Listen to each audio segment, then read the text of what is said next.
Hello, hello, welcome to my video. Hello, hello.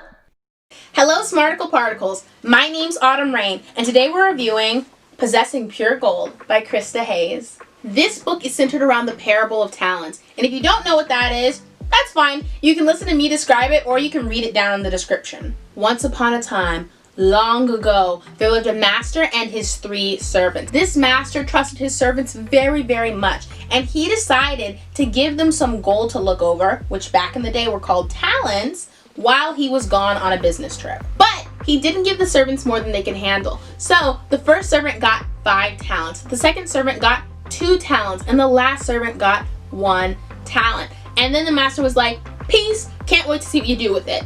So fast forward, he returns and he's like, what you got for me? And the first servant's like, oh, you're gonna be so proud of me. You know those 5 talents you gave me? I doubled it. It's 10 talents now. That's a lot of gold. And the second servant is like, hey, don't be too impressed because I doubled my gold too. Woo woo. And the master's like, oh my gosh, I have the best servants ever. You guys are spectacular. And then the third servant comes up and he's like, I didn't want to lose the gold you gave me and I buried it. But I didn't lose anything. Sorry, not sorry. And the master he was very upset. He lost it. He was like, you could have at least put it in a bank where I could have earned interest. You are the worst. You know what? I'm going to take the 1 talent I gave to you and I'm going to give it to the guy who now has 10 talents. Oh, also, you burnt. I cast you out into darkness. Don't be coming around here no more. It was a very bad day for that servant. Now you might be wondering, well, just how bad did that servant mess up? It was just a bit of gold. Well, not quite. Thankfully, the author does the math so we don't have to. Just this summer, gold was trading on the stock market for $1,800 an ounce. And there are 16 ounces in a pound. And there are 130 pounds in a talent. So, 1,800 times 16 times 130 equals almost $3,750,000, which is, considerable. To make that number a little less mind-boggling, the author seems to be working from age 20 to 65 and divides the total by 45 years, giving us an annual income of about $83,300. You might not be a numbers person, so it's possible that didn't do anything for you. But the general idea is that everyone's worth something, at least $3 million. So even if you think you're veritable trash, you're at least very valuable trash. Seriously though, don't waste $3.7 million or more by burying your talents because you don't think you're good enough. Nobody wants that, least of all God. Here's the thing though, in the parable of talents, they legit had gold talents. However, in our case, it's more of an intrinsic gold, which means you might not know what your talents are. You could go your whole life without knowing your talents, but both Krista and I refuse to let that happen. Now you might be saying, okay, fine, what are my oh so valuable talents? Well, the author has you covered there too and lays out some possible talents that you might have. 1. Serving, which is really great if you live in America because we're in a service economy and there are a lot of jobs meant for you. 2. Administration, which is also very helpful and fits into any workplace. Managerial roles from CEO to general group manager will fit you very well. 3. Teaching, which will always be needed as long as there are people in the world. 4. Shepherding, which is a people-oriented talent that focuses on boosting the general well-being of surrounding people. Also useful, I promise. 5. Communication. In the books it's called interpretation of tongues, but essentially it means you're crazy good at delivering information to people. Obviously also useful in a service economy. 6. Exhortation. This means you're a natural born salesperson. Super handy in a capitalist society. 7. Mercy. Forgiveness and love is hard, but not for you, you empathetic angel. This is a people-oriented talent that lets you care for others easily. 8. Last one, healing. Maybe your words help people emotionally heal. Maybe your hands have a little bit of healing power in them. Basically, you heal. These are the talents to choose from, your intrinsic gold.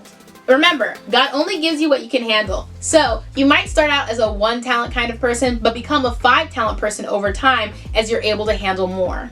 And always remember that your talent is God's gift to you. What you do with it is your gift back to God. Now, If you don't know what your talent is, you can take a free quiz at KristaHayes.com. The link for that is in the description. Or, if you need more talents to choose from, you can look at my video covering the 34 strengths in the Clifton Strengths Finder. There's a long video and a short video. But the short video hasn't been created yet, but when it is created, I'll put the card right here. Side note, if you've already seen the long video, then you know one of my strengths is ideation. So I just love this idea that Krista puts forth. You know how sometimes people find a life-changing product or idea and they say, man, I wish I had had this sooner? Well, Krista believes that all of those regretful moments are because somebody didn't initially step up when God asked them to. So if you feel in your heart that you really need to do something, do it. Because there might be someone out there saying, oh my gosh, I just wish I knew that, or I wish I had that, and it's all because you haven't brought your skills to the marketplace/world yet. Doesn't that just stick with you? Oh, I love a great novel concept.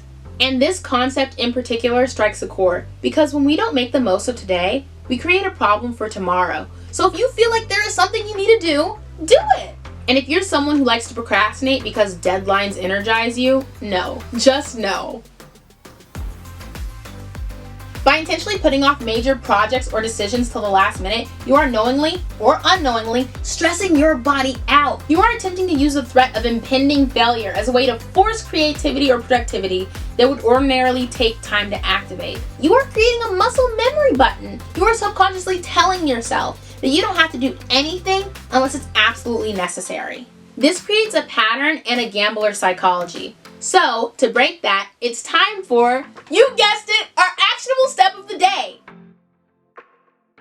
If you haven't already, figure out your strengths and make sure your life aligns with them. I mean, legitimately, take out a piece of paper, write down where you are and where you're going and your strengths, and if your life doesn't align with them, reroute immediately. Now, you can't produce anything overnight, nor does anyone expect you to, God included. And I mean, the stress of trying to produce a result overnight will literally take away your very vitality. So focus on the journey instead, which I know is like so trite, but also so true. And like, real talk, I struggle with this myself, but it's what you gotta do. Build a life that's true to you. And for the love of God, literally the love of God, play to your strengths. At this point, if you've been watching my videos chronologically, you are probably sick of hearing me say that. I mean, I said it while reviewing Happiness Hypothesis, I said it while reviewing 34 Strengths by Don Clifton, and I'm saying it now. But that's genuinely because I believe the quickest route to happiness is playing to your strengths, and the quickest route to dissatisfaction is never utilizing them. When you bury your talents, you get 4 things, as Krista terms them: mental obsess, emotional distress, physical stress, and a literal mess. As Krista so aptly points out, the servant essentially built a grave for his talent. He felt it was better to let his gift die than for him to use it, because he viewed himself as a lowly servant who couldn't handle that much power because he wasn't good enough. Meanwhile, boss comes back and he's like, WTF, you've offended me. You didn't want to disappoint me, but I've never been more disappointed. I trusted you. You are capable of so much more than this. You are capable. Here's a quote from the book that I really love. You were never created to be conquered by your problems.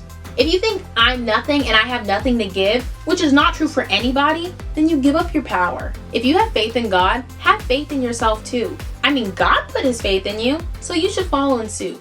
And even if you don't believe in God, still put faith in yourself. You are enough. Move boldly into your future because you possess pure gold. I recommend reading this book if you're a Christian and want to know more. Despite its slim nature, this book still has plenty to give you. Even if you watch this video all the way through, there's still a ton more to learn. Why? Because no matter how thin the book, I'm almost never able to sum it all up because there's always so much information. Ooh, also make sure to check out my blog. There's stuff there that's not covered in the video. And I'm gonna put it under like a giant yellow header that says stuff not covered in the video. So go there or buy the book. Many of you who watch my videos might be like, Autumn, I come here to get the financial education that I never got in school. Why are you doing these type of videos? I'll tell you why. Because I'm all about holistic wealth. I mean, there's just no point to money if you're a miserable human being. I mean, there's just no point. If you're somewhere between being completely unfulfilled or regretting waking up every day, there's no amount of money that can fix that. So that's why.